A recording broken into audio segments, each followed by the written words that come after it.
Karen, congratulations, mate. A fantastic 10-8 win over Judd Trump there, the Xi'an Grand Prix final. Just tell us how you're feeling. Yeah, absolutely chuffed. I just tried to stay as resilient as possible.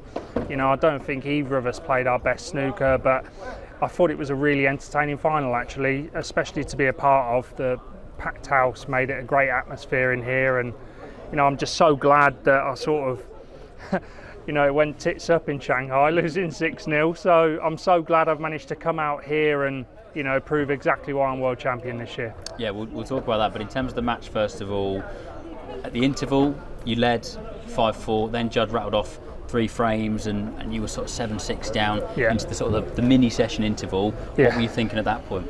Yeah, I missed the silly pink. I crunched a long red, landed perfect on the pink, and just turned the pink over into the jaw. But the key for me, like I say, it was just about staying resilient. I didn't let it affect me. Went into the practice room, worked hard again, got my cueing going again, and just thought, I'm just going to keep pushing and pushing and pushing, and just try and get over the line first, really. But how do you do that, though? How do you make sure it doesn't affect you? Because obviously it's easy saying it, but actually to do it in this environment, in this pressure, is something else. Yeah, I'm working really hard with Chris O'Connor, which I mentioned at the World Championships. We're doing solution hypnotherapy, so it's been a bit challenging with the time zones, England to China, but yeah, we've managed to make that work. And obviously having my brother with me has been brilliant.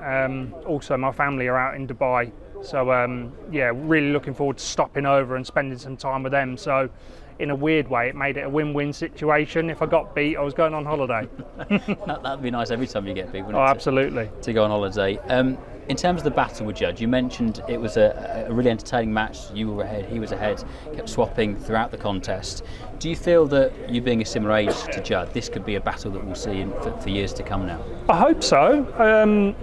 You can't rely on the greats that have been around in our game for so many years, for many more years to come. As much as I'd love that to be the case, that's sort of not what we want. So yeah, I've got to start challenging, I've got to start lifting more of these. Judd's far ahead of me in terms of ranking titles, so when I get the opportunity to play him in a final, I have to try and make it count.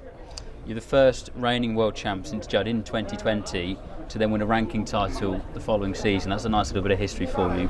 But how important was it we mentioned it really after the semi-final, how important was it to start the season strong and get another piece of silverware in your hand, or gold in your hand, after picking up that World Championship win in May? Yeah, I'll be honest with you, Ollie. I think after the World Championships, I've just been constantly trying to search for that high.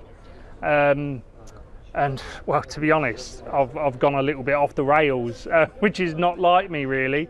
You deserved it. You just won the world. Yeah, that's it.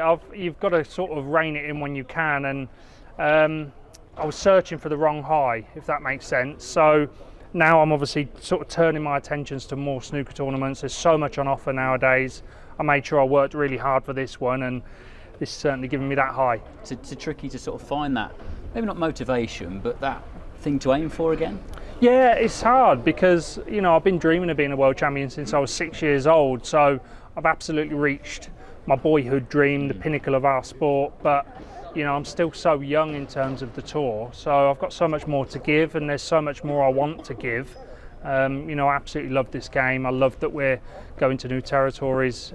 Never been to Saudi Arabia, so really looking forward to that next week as well. Yeah, let's talk about the next couple of weeks. What is the plan now? Presumably you'll be trying to fit that into your luggage and go join your family on holiday. Yeah, that's the plan. It's going to cost me an extra in baggage, but I'm sure I'll be okay for that. But really looking forward to seeing the family.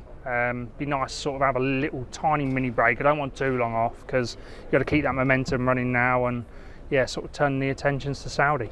Nice present for the kids as well. Absolutely. I said to my kids just before coming out, I said, listen, I'm going to make you proud this week, so hopefully they're watching, and I've certainly done that. Karen, you've definitely done that. Well done, mate, and all the best in Saudi. Thank you very much. Cheers.